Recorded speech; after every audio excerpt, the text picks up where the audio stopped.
Should popular authors be held to higher standards? Earlier this week, I asked you this question in a post, and you all had quite a few opinions that go in quite a few different directions.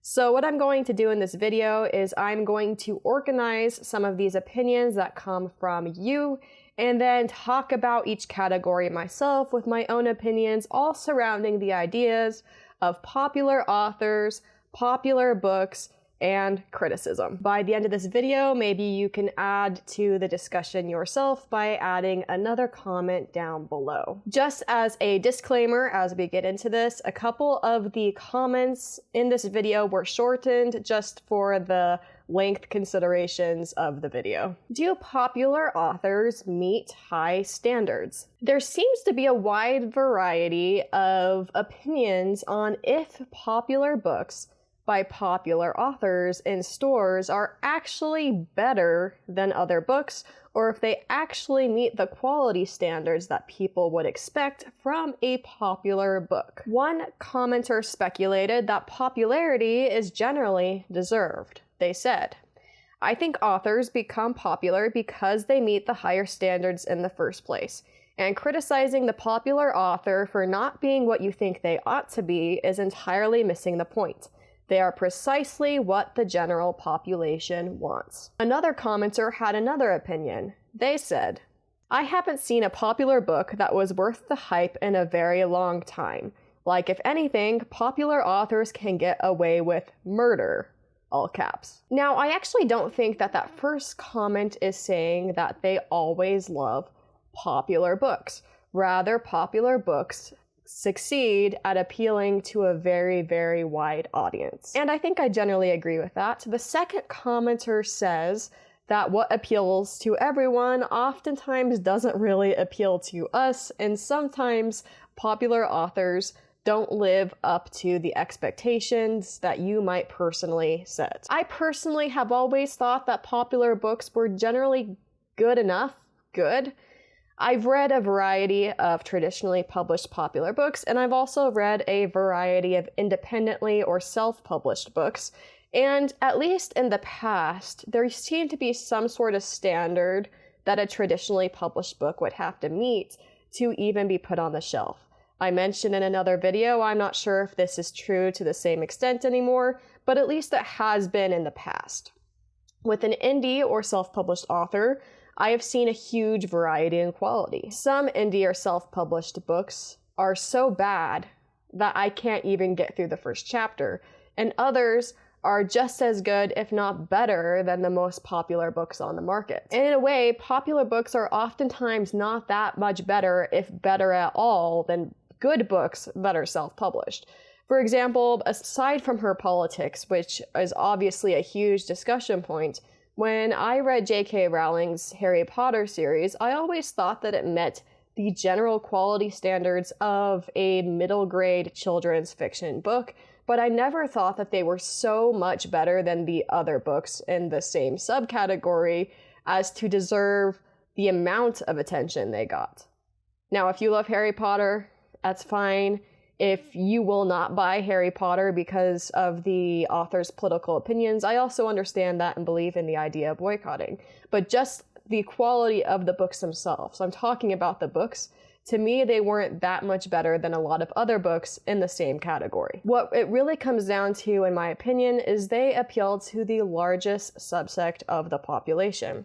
I think it can be easily compared to food, honestly. I live in the western United States, and on the western side of the United States, there is a fast food chain called In-N-Out Burger. In-N-Out Burger is famous because it's a halfway decent burger, and you can get a burger, a drink, and fries for under $10, to the point that a lot of people say it is their favorite burger, it is the best burger, it is the best food available. And you will see how popular In-N-Out Burger is just by looking at the line to get a meal. It's longer than the line for Starbucks at 7 in the morning. I would say In-N-Out Burger, if you have an unlimited budget and you have unlimited time and resources, is definitely not the best burger that you can find in the area.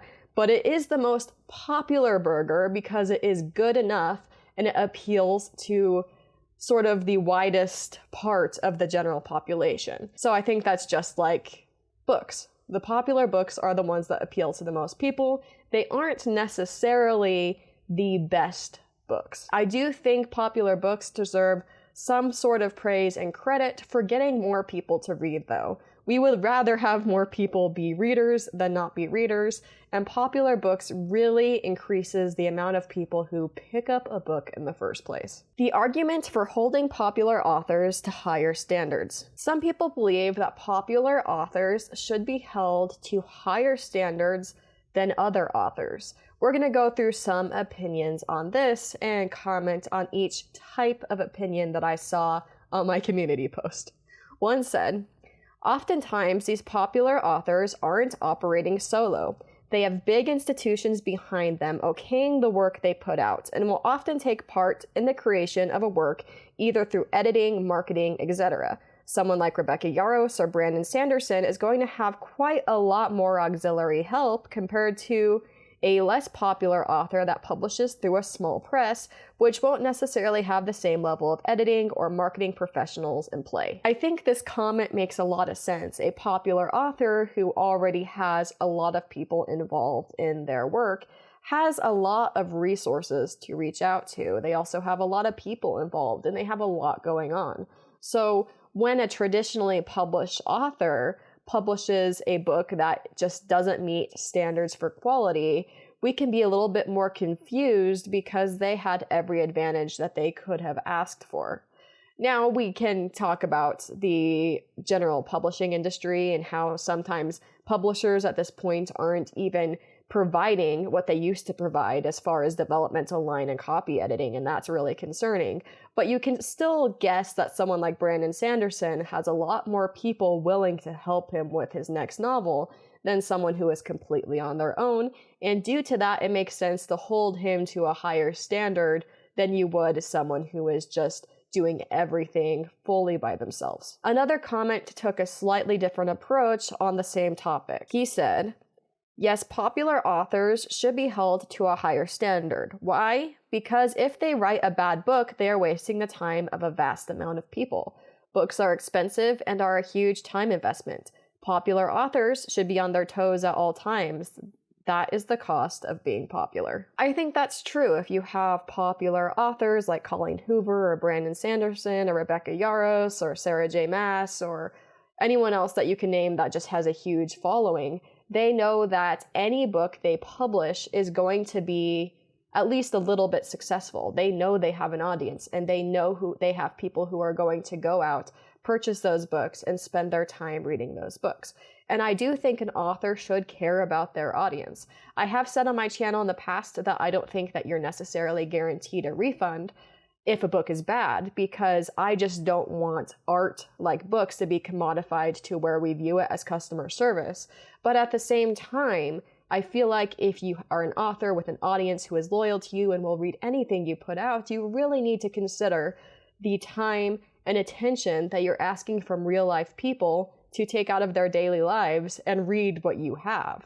And if you know those people exist, you need to try your very best to live up to their expectations, not so much in what you say, but the quality of the work you produce. I do agree with that idea. I think the same thing can be said for anyone who makes anything that asks people to give up their time to pay attention. To a much lesser extent than these authors, I try to say something interesting in my videos, because I know that's what got a lot of people watching them in the first place. And if I were all of a sudden to stop saying interesting things and stop bringing up interesting discussions, I wouldn't expect you to stick around and continue watching. And the larger of an audience you have, I can see that that is an even larger consideration, because that's more people, that's more of their time, and you're asking for more from other people. Now, if you're an author, or if you're just making random content on the internet like this, people can still dislike you, and that's not your fault, but you should put a really, really considerable effort into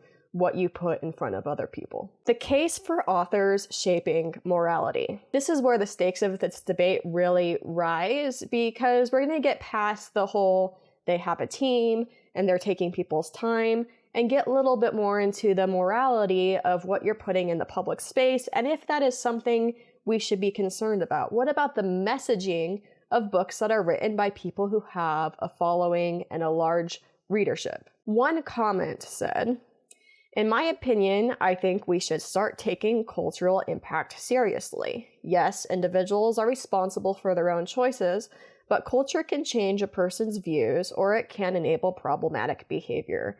Example, Sinners and Stardust as an event led to SA. No matter who the blame rests on, there was SA.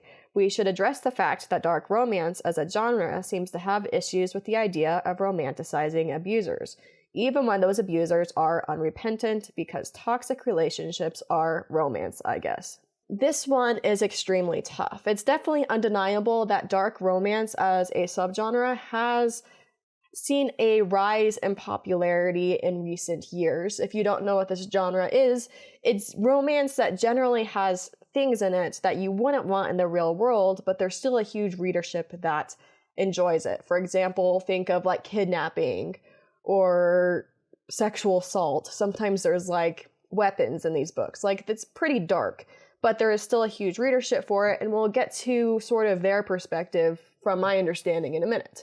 And this does kind of get at the idea of censorship and free speech. What should we allow to be in the public space, and should we side with making sure everything that is always out there has a very clear moral ground for being there, or should we side with the idea of free speech and knowing that if something is popular, that it's probably giving value to somebody, even if we don't understand that value. Many popular books, video games, movies, and TV shows are seen as problematic to large subsects of the population, and they oftentimes will blame ideas that come from violent video games, for example, on the violent video games being easy to access and part of what people can spend their time on. The same thing could definitely be said for a genre like dark romance. And you know what? I think that completely dismissing the concern is not worth it, because there is something to be said that if you surround yourself constantly with a certain way of thinking and with a certain set of media, it will probably impact how you view the world.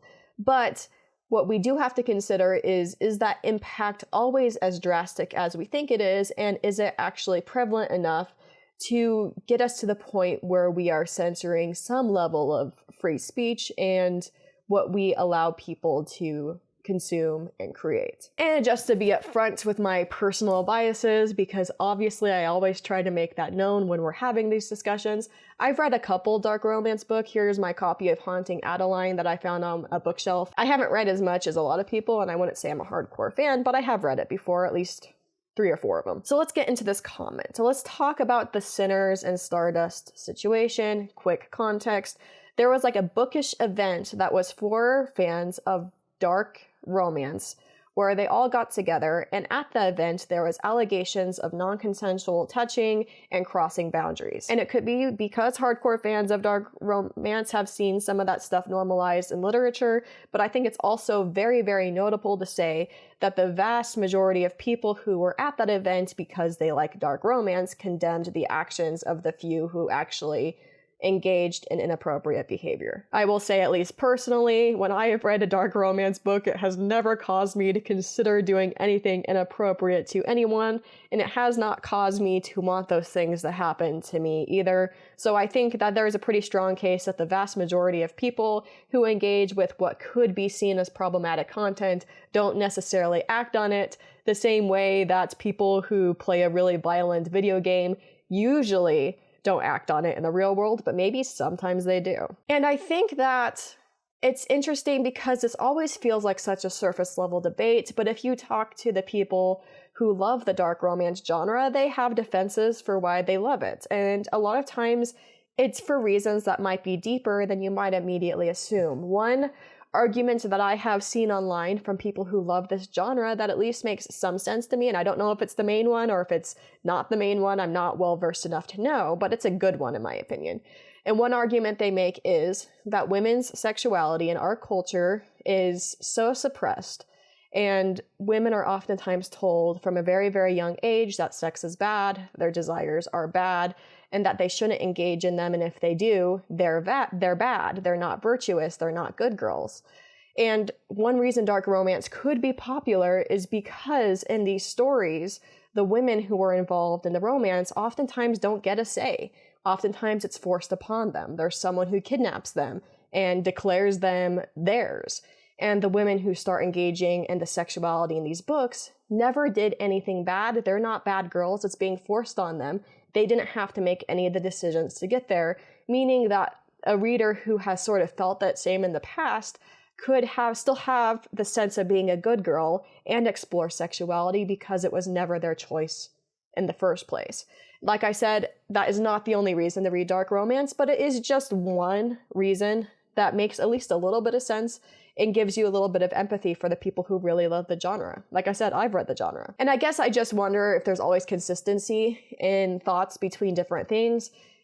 I get the idea of saying, should these dark romances be at the local bookstore where the general population walks in and might not know they exist, or should they be online where you have to actually purchase them? Some of them are in general bookstores now. And if you make the argument that they should be something that you seek out online, fair enough, but would you say the same thing for a very, very violent, grimdark fantasy aimed at men? Should those also be things that you seek out online and not closer to the public space? I'm okay with whatever your opinion is, I'm just wondering if it's consistent. Whether you think that the popular emerging dark romance books are empowering or problematic, it still undermines the tension of the fact that a lot of popular authors have really strong influences. Do popular authors actually receive more scrutiny? We are doing a drastic topic shift, just so that you're aware. Many people got at the fact that popular books just seem to be criticized more because they're popular, meaning that we might have a greater quantity of critique, but that's just because there's so many eyes on these books compared to books that never get any traction. Others have gone as far as to say maybe popular authors get a pass for doing things that indie or self-published authors would never get away with because of their popularity. Here are some comments discussing this. I also think that popular authors can get away with more than authors with little to no sales. If you see Deus Ex Machina in an indie book or small traditionally published book, then it gets dismissed as indie is bad. Yeah, I DNF'd Demon in White by Christopher Ruocchio. I don't know how to say that last name, I'm sorry. Who I really love, because his ending in the book is pretty much a Deus Ex Machina type thing. People agreed with him, saying, this is an underrated point. Popular authors definitely have more leeway and a longer leash with book readers. Not only will you give a book more of a chance versus an indie author, but I've heard so many people say, well, if you didn't like this book by popular author, then you might like another book of theirs. Read this book of theirs instead. And I think this is way more of an issue. Once an author breaks through, they can do nearly anything and have the most generous and thoughtful interpretations of their work.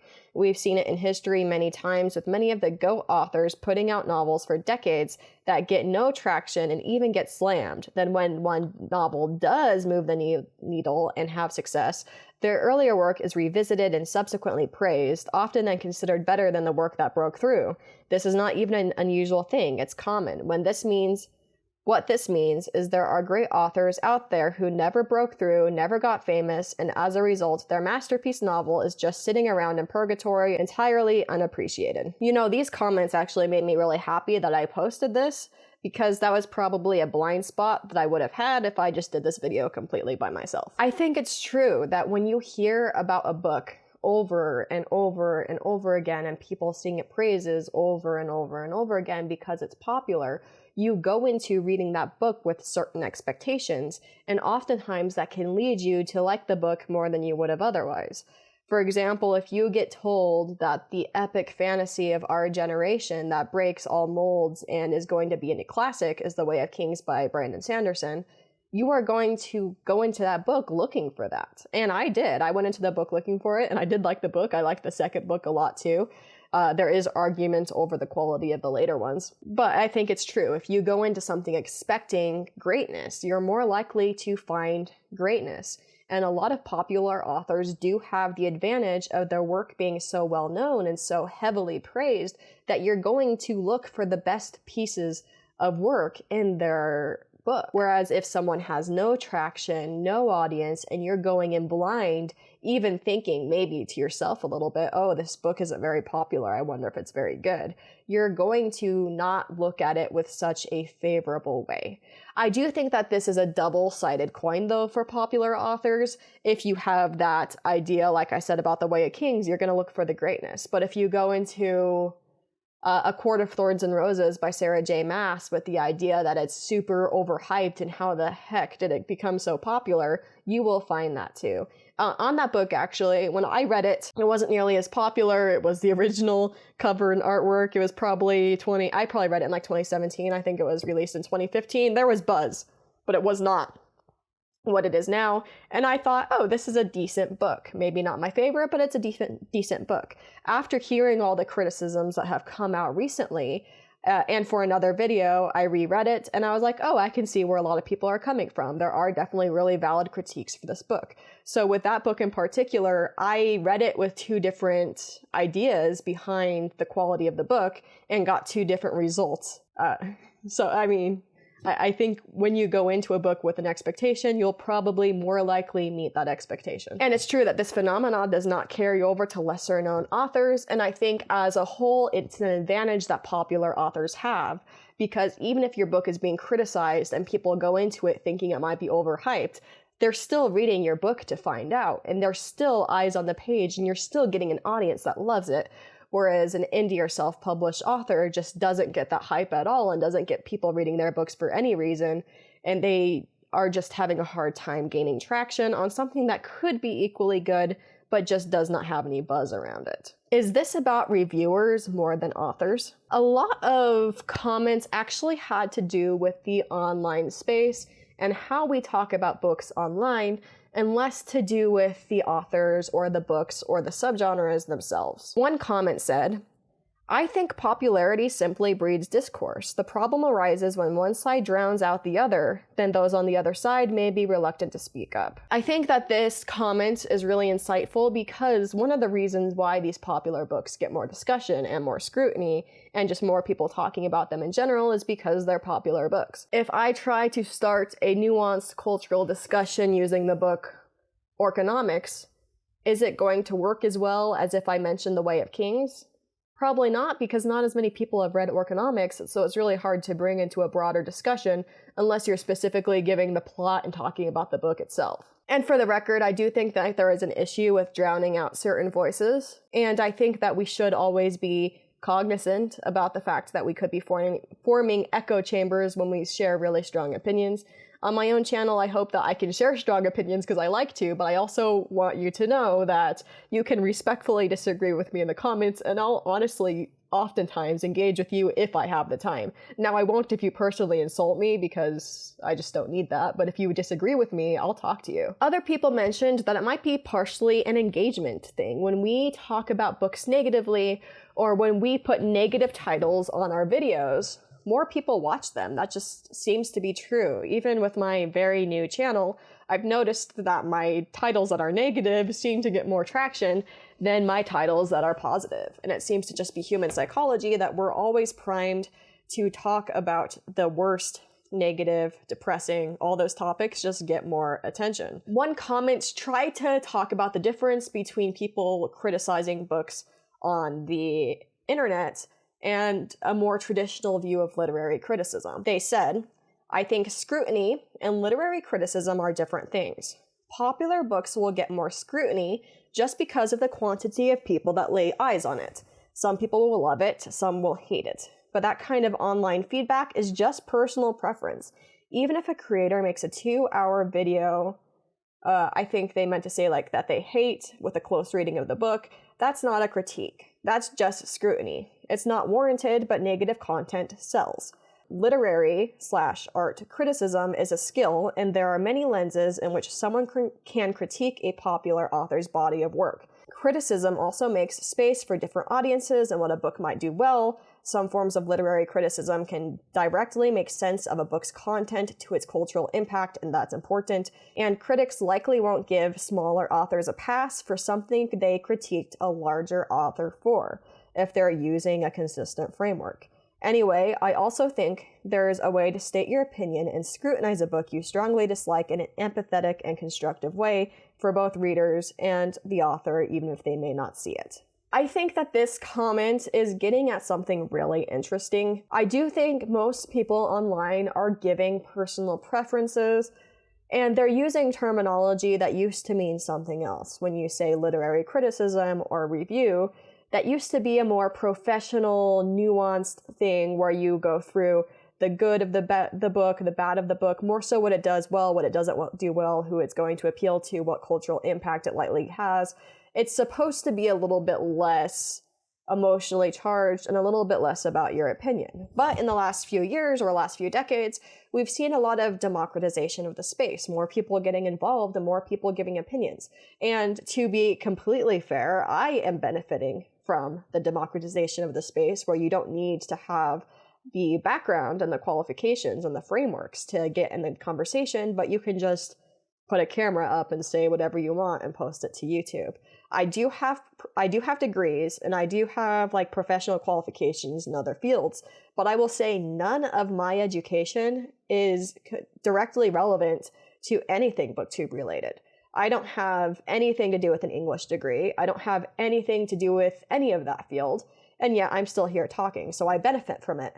At the same time, when we give more and more space to algorithm-fueled content that is about outrage and emotions and feelings and scrutiny over nuanced takes from people who might actually be somewhat professional, with somewhat of a professional background in the space that's more nuanced and has more layers, I think we might still be losing something. So the idea that some of the negativity and scrutiny we see online might be sort of a new thing with the way that this space is shifting, I think is valid.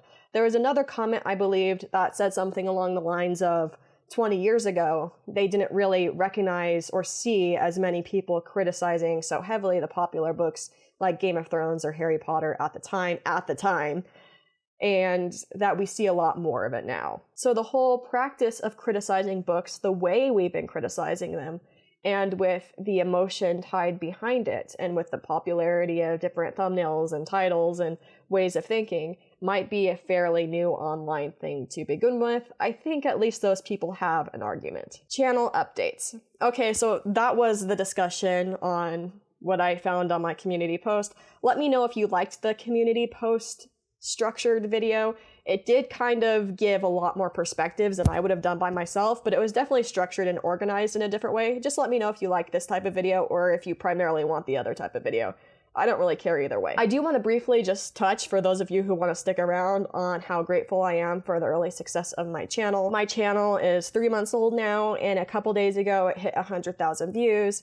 There's over 11,500 hours of watch time, which is literally crazy that people have stuck around with me and watched my videos so much, so quickly. And I'm also just grateful for the wide variety of people who are listening to me. Some interesting stats that I think are interesting, you may or may not.